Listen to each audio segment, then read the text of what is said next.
And we're very much grateful. Many of you have been interacting with us through our page on Facebook, Join Us on TV, and also our handle on Twitter, Join Us on TV. And many of you have been on point as far as those comments about what took place with the MPP demonstration, Wongbo demonstration, as the leadership of the party dubbed it, that was convened on Wednesday through the designated routes they had agreed upon with the police. But, well, some miscommunication, according to what the MPP says, and the police says flouting of the intended routes as far as the agreement was. But initially, those were the intentions, but eventually they got to the House Park where they finally addressed the participants in that very demonstration. And so that'll be it. But we have some interesting things coming from that very demonstration. In the meantime, yeah, we want to, show you excerpts of that demonstration as it started off at the Obra Sports and ended peacefully. If you missed it, here we go.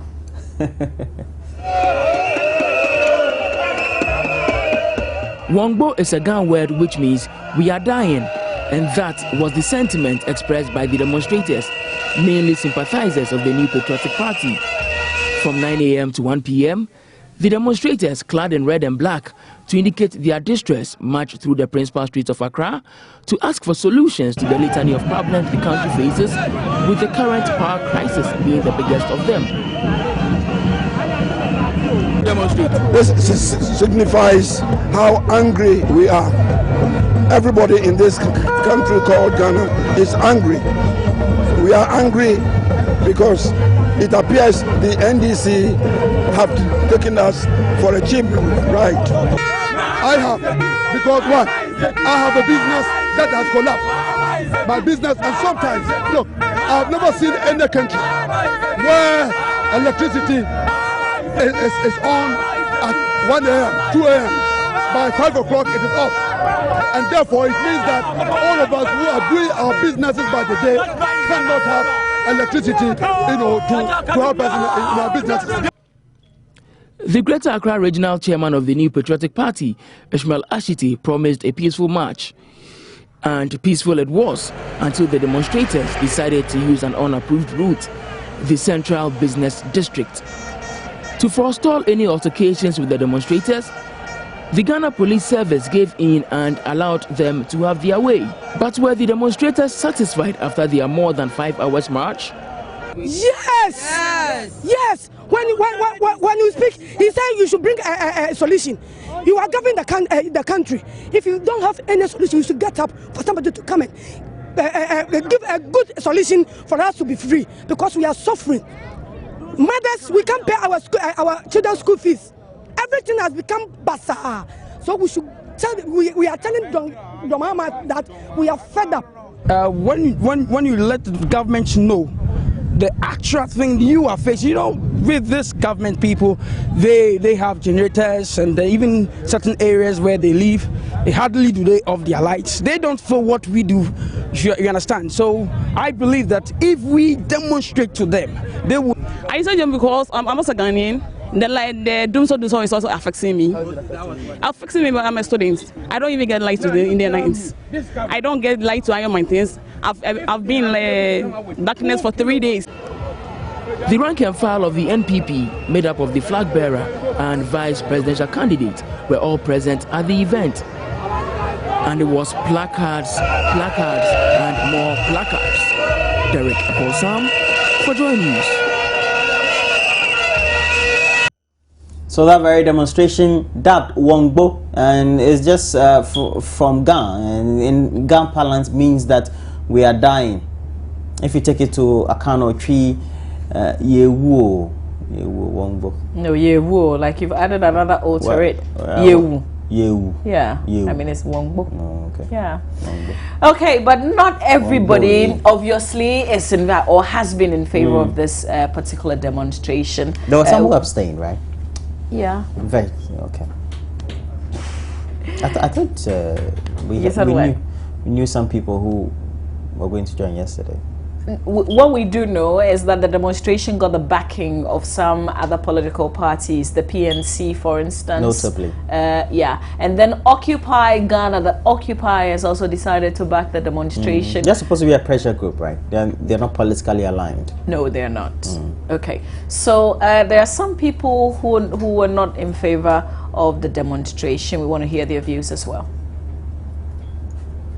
If you go, you know, also I have to come and open it. We are 3 years. I will leave it to one person to take care. Then I went to the truth. Immediately I came the morning, I went there to experience it in my naked eyes. Then I came back and opened my shop. But it's necessary. You understand? But if I go over here and somebody want to food to buy. Well, they didn't attend or participate in the demonstration, but you can hear the ambience around them, the sound of the generator, suggesting that well, even though they had to open their shops, they still had to use generators, generator sets, just to make sure they had the needed power to ensure that they worked for the day. And really, that's a dilemma that a lot of Ghanaians go through, whether they are staying home during the day or they're working during the day, or even going to sleep at night. You either have to contend with it. We all have experienced some level of power cut, either for 24 hours or myself 36 hours before I get light. Very sad. You should have demonstrated yesterday, you know. Well, I mean, they said it wasn't just the MPP. Anybody are we who supposed feels, to demonstrate who feels as media people? I think that we're supposed to be unless you're saying people. that, I mean, in your view, you don't think that the demonstration would solve the problem. So you know you don't believe in that means. That's why you didn't demonstrate. I'm not a member of Occupy Ghana, and as far as I'm concerned, well, the light is hitting enough. Do I have to participate in a demonstration? How would the audience look at me? Because we communicate to both supporters. I find it. I don't know why it's so hard for you to defend yourself. You don't even have to defend yourself. No, I'm saying the power cut is hitting me so hard, and yes, I don't like it. I would want. You would have loved to demonstrate. No, that's not what I'm saying. I'm saying that the power cut is hitting me so hard. I would want the status quo to change. Of course, do I align myself with the objectives of going to demonstrate? No, because we communicate to the wider public, and there are those who will be neutrals and there are those who are for and against. How would those who are against the demonstration see us and the neutrals? Okay, so we're going to talk to because you know issues have come up after this demonstration. We want to open up a bit. If you can just introduce to us the person we're talking to on the phone, and then we'll just pick it up from there. Okay, so we're speaking to the head of a think tank, David Agbe, and he is on the line. A very good morning to you, sir, Mr. Agbe. Yes, Roland, pleasure to talk to you this morning, sir. Now, particularly concerning that very demonstration, how do you think, as far as the neutral's point of view is, this would be taken into mind, especially after the event has passed on? Yes, I think that we need to thank the MPP very well for conducting themselves very well yesterday. I think that it is an obvious thing that a political party like MPP should have done long ago, because they obviously need to take an advantage of the situation, and that is politics for you. And so for me, the whole demonstration yesterday was a beginning of a political campaign towards election 2016. And if you saw the movement of MPP and everybody yesterday, it gives you an impression that they are, organizing themselves. They want to galvanize everybody to prepare itself towards the election 2016. And so it is the beginning of their campaign. But I must also say that one of the critical things that Ghanaians are expecting them to do, which they couldn't even provide any answer to it, was the fact that MPP, after holding the demonstration, they should have been able to give us a gist of, if MPP were to be in power, what they could have done to provide us a bit of antidote for it to, tell Ghanaians that yes, MPP is ready and they are already, profiling a certain suggestion. But we couldn't see any signal of that. I think that they should be able to adjust themselves very well in that angle. If they could have, informed Ghanaians that if MPP were to be in power, they could have been providing one or two answers. Fine enough. Then it will situate, Ghanaians, very well that MPP is also offering or providing an alternative. And I think that Nanado should have done that. But aside that, I think that the rally or the demonstration was well attended, well organized, and I think that the opposition has been able to put the government on its toes. At least the government has seen a signal that there are certain Ghanaians who are ready to rally behind MPP. So they should also take the issues very seriously. But David, this is Mamavi, just to butt in, apologies. You're saying that Nanado should have given, should have told the people what he would have done or alternatives. I mean, is it his duty? They couldn't do it. That's why they are in opposition, I thought. Yes, if you are in opposition, you are preparing yourself to take over power from a ruling government. And so people should, that is why political communication is very critical. If you are communicating, at least you should be able to give a certain answer. You should be able to provide an antidote. You should be able to give a certain medicine that if you were there, this is the way you should have done this. So for me, political communication is very important. So not that you just communicate and tell Ghanaians whatever, but you should be able to organize yourself and provide an alternative, telling Ghanaians that if I were to be there, this is the way I would have done this. Then you are taking an advantage of the situation.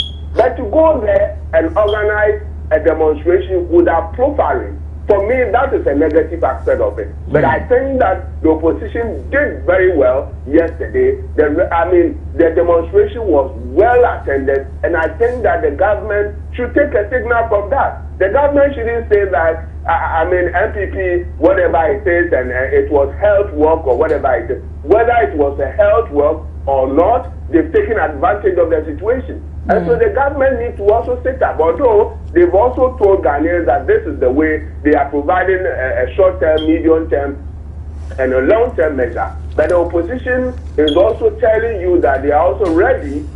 Suppose you are not able to do that, they are ready to take an advantage. Because as you see it now, every Ghanaian is worried. The mood of the country is that this doomsday or whatever power crisis is not good. We are in the 21st century, and we are not supposed to be experiencing some of these things in our country, especially that energy has become, more like everybody is hooking up to energy to do whatever it is. So government should have foreseen some of these things long ago. And we cannot also blame the NDC for all these kind of woes. At least we should be able to blame the two main political parties. But however, it is the NDC which is the ruling party now. And so they will share majority of the blame. But I think that MPP did excellently well yesterday. Okay, so how about the link to the Arab Spring? I don't know if you've had some analysts, try to make that kind of connection.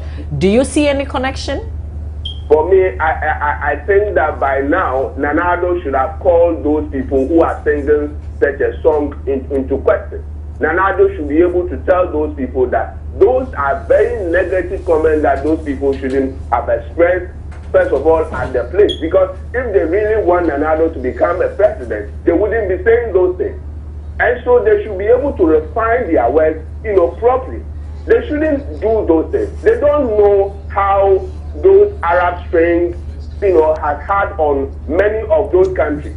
They should begin to learn, and they should tell themselves that, in fact, they didn't help Nanado yesterday. Those people who expressed those comments are very negative. And I think that I heard Nana Obi-Buahe, the Deputy Secretary General of MPP, making those utterances, and I felt so bad for him. I think that by now, I believe Nanado, being a very strong person, will call those people to book and tell them that, no, I don't want that. And so they should be able to find a way of communicating creatively to win a certain sympathy for the MPP rather than jumping themselves and singing those kind of songs of Arab Spring.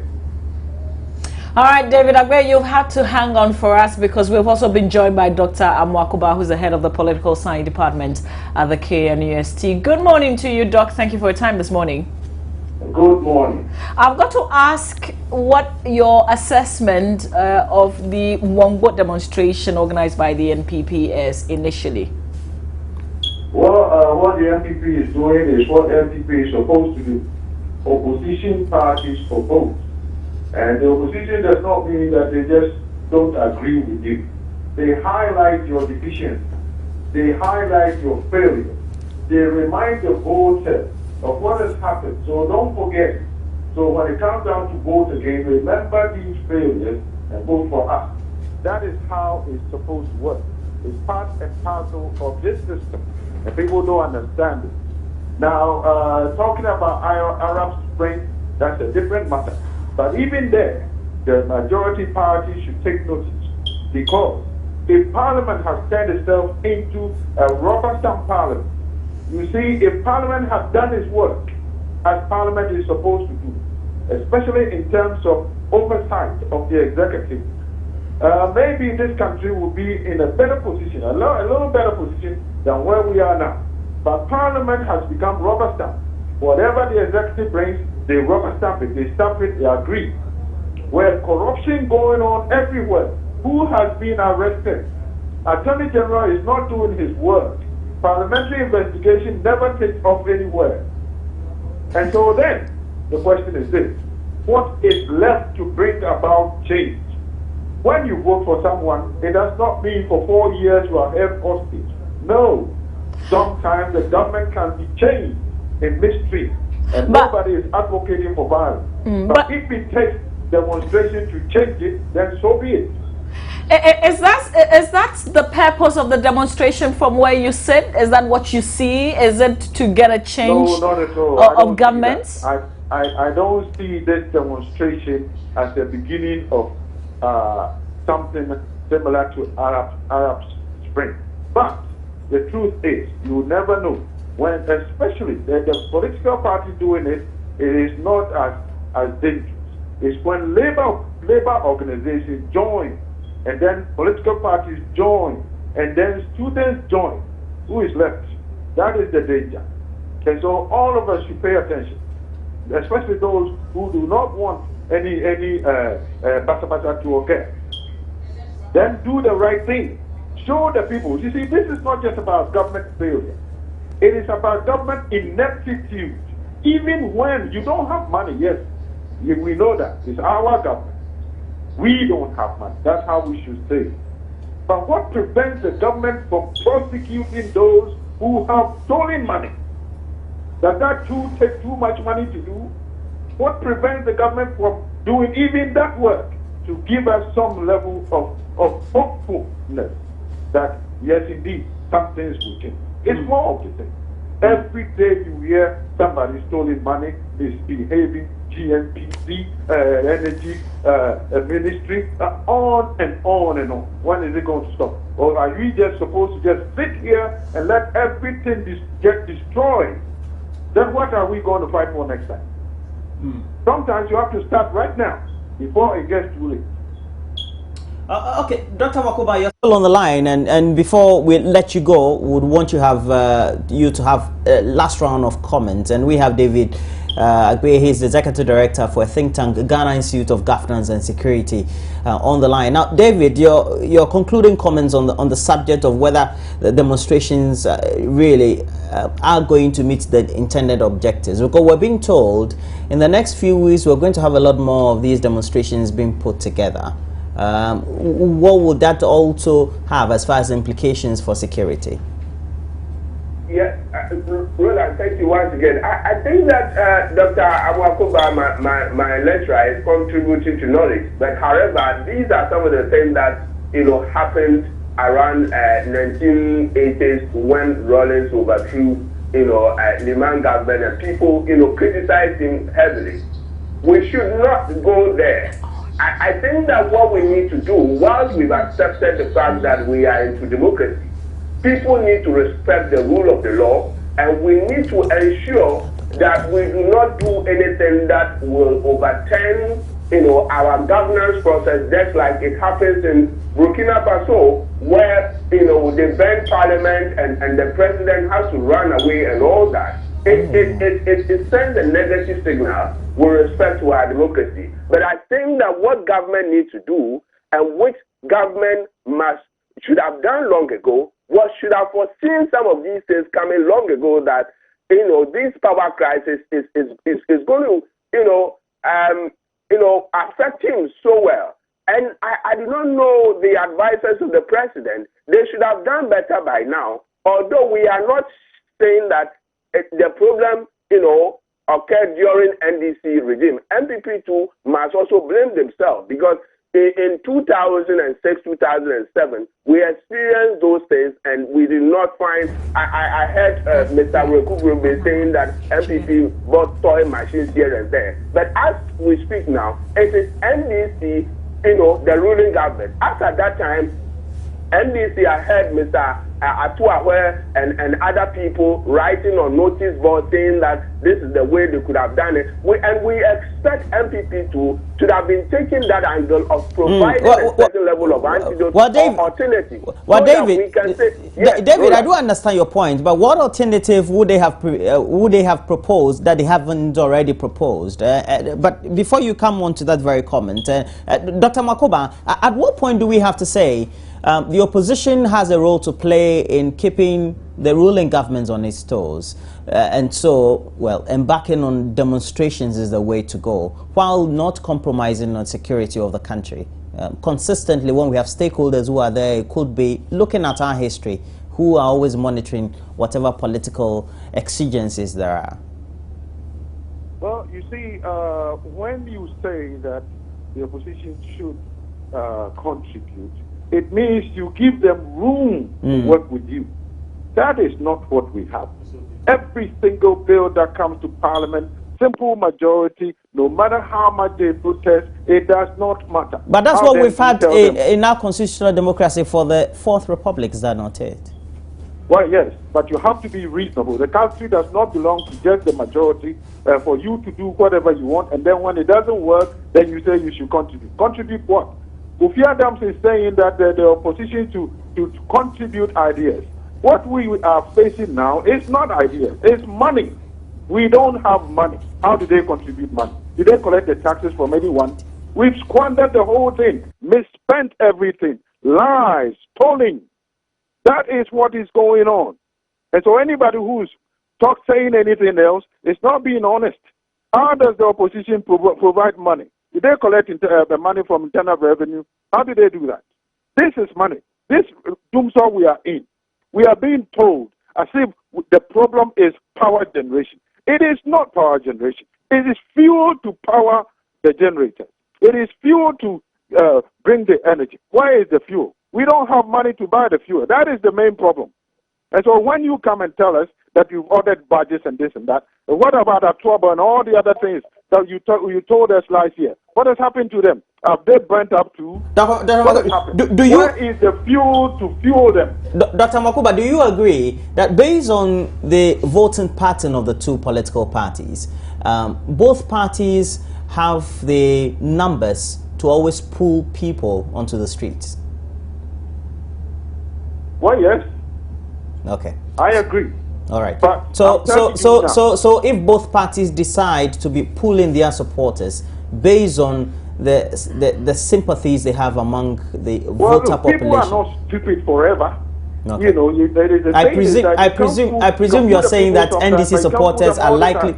I presume you're saying that NDC supporters may not, even though they are dissatisfied with the way their government is perhaps governing, would not necessarily be onto the streets if they are also pulled. Exactly. Okay. They are suffering too. All right. Okay. This is what we got from the demonstration yesterday. Nana Addo Dankwa Akufo-Addo spoke at length as to what needs to be done and how government is not ruling too well. So I want the two of you to just listen, and then we'll continue with our discussions. And we're very much grateful that you've had the time to be with us this very morning. So just be on the line and listen to Nana Addo, and then we'll come back for our concluding comments.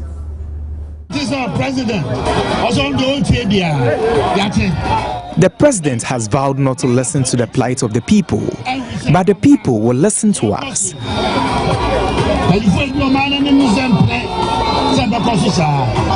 battle is the Lord, and the battle continues to be that of the Lord. And then we put our trust in the Almighty.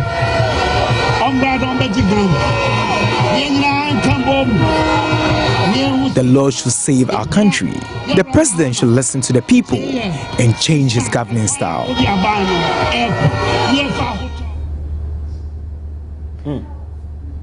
All right, so you're still watching the AM show. We've got Dr. Amwakoba and David Agbe joining us on the phone. Perhaps the very last question before we wrap up.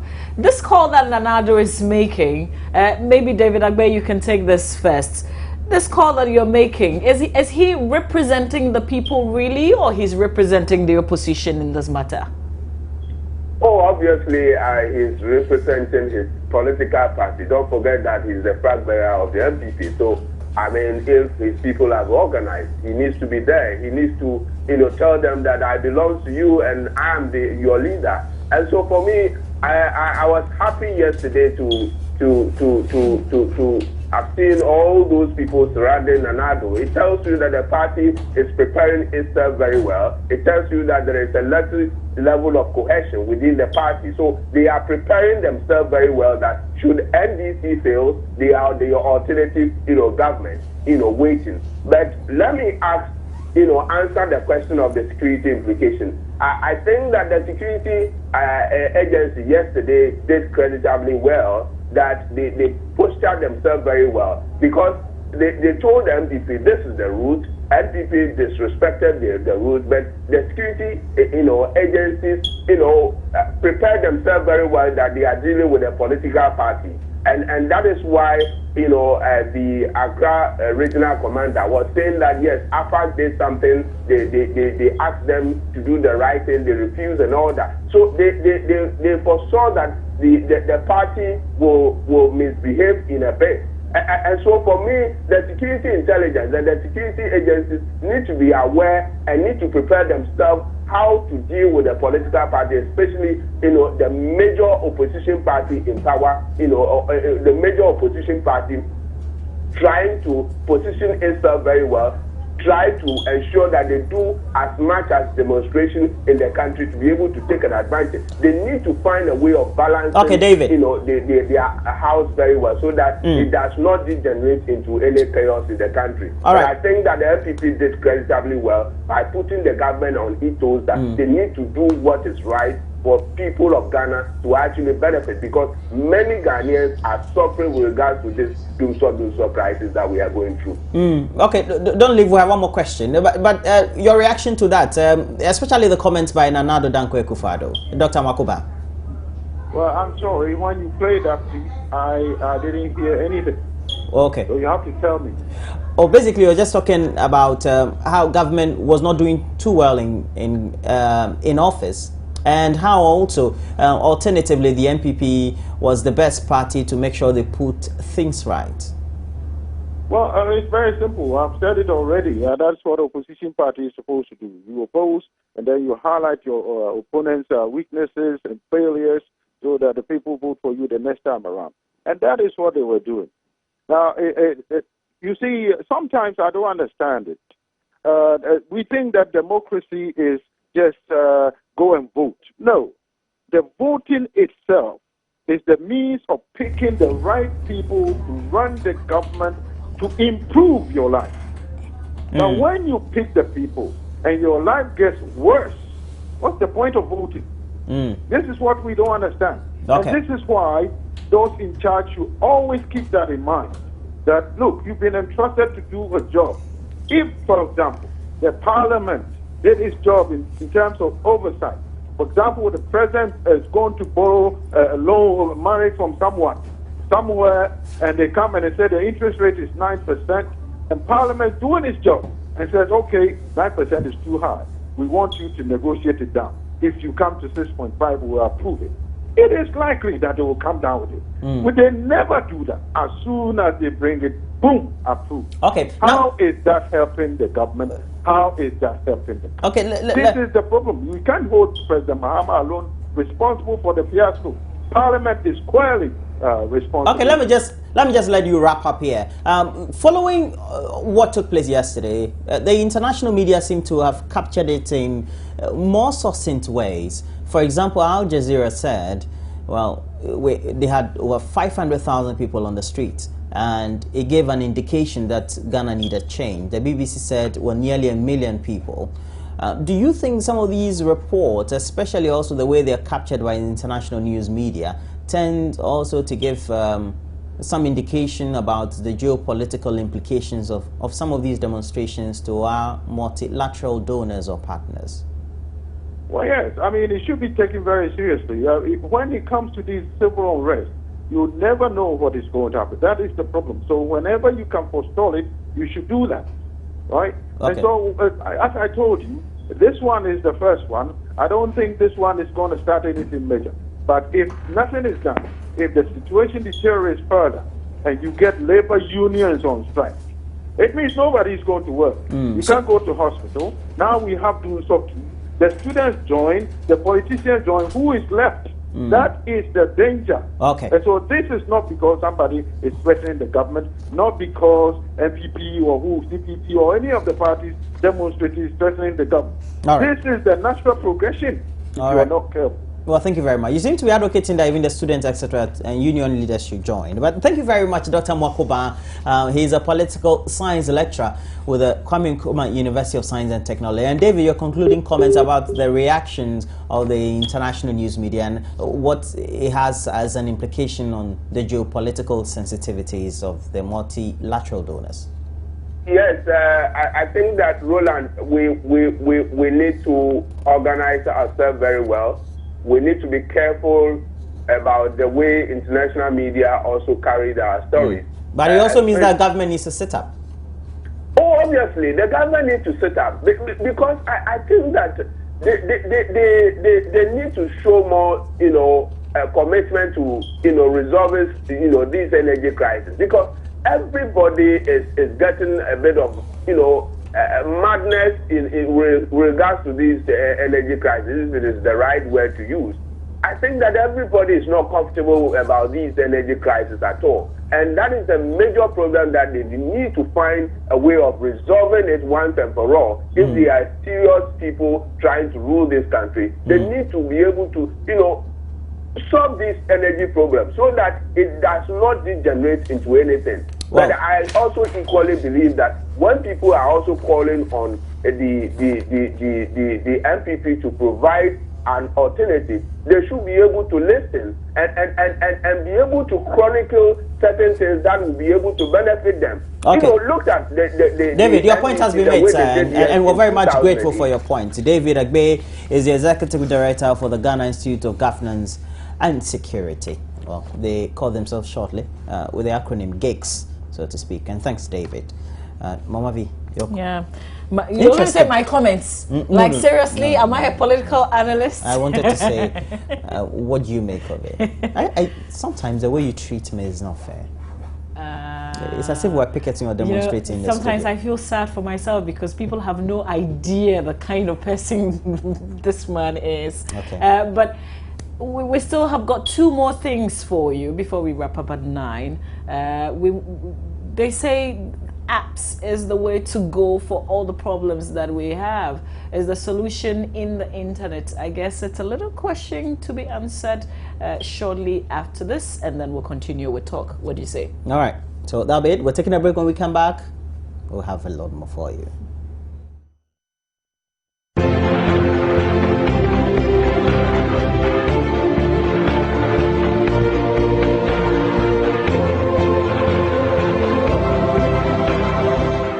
Deputy Communications Director of the NDC, Fred Agbenyo, first outlined some measures being put in place by government to solve the power crisis. Among the measures outlined to address the problem are the fixing of the broken down equipment, works which are far advanced, the provision of emergency power plants, the acceleration of ongoing work to bring on stream new thermal plants started a few years ago. Remember the Born Thermal Power Plant, the T2, the Abuaze one that is supposed to give us 250 megawatts of electricity, and the initiation of additional thermal plants to add over 3,000 megawatts to our generation capacity. And I'm talking about the SEN, the GE, the Amadi, the Japson, the Clean Cool one, and others that we are building. Fred Agbenyon later accused the NPP of double standards, noting that the party had failed to provide government with solutions to solve the energy crisis, despite several invitations extended to them. The expectation of all Ghanaians would have been that Nana Akufo-Addo and his NPP, when they thought it necessary to intervene in the discussion, would focus on the proposal and submission of clear alternative measures to those put forward by governments. Rather, they choose to cement the widely held notion that the NPP, as presently constituted, is totally bereft of any new ideas and suffers a chronic inability to advance alternative to government policies. Instead of coming to the table with credible alternatives, they have chosen the cheap option by harvesting the genuine public sentiment over the electricity situation for petty partisan gain.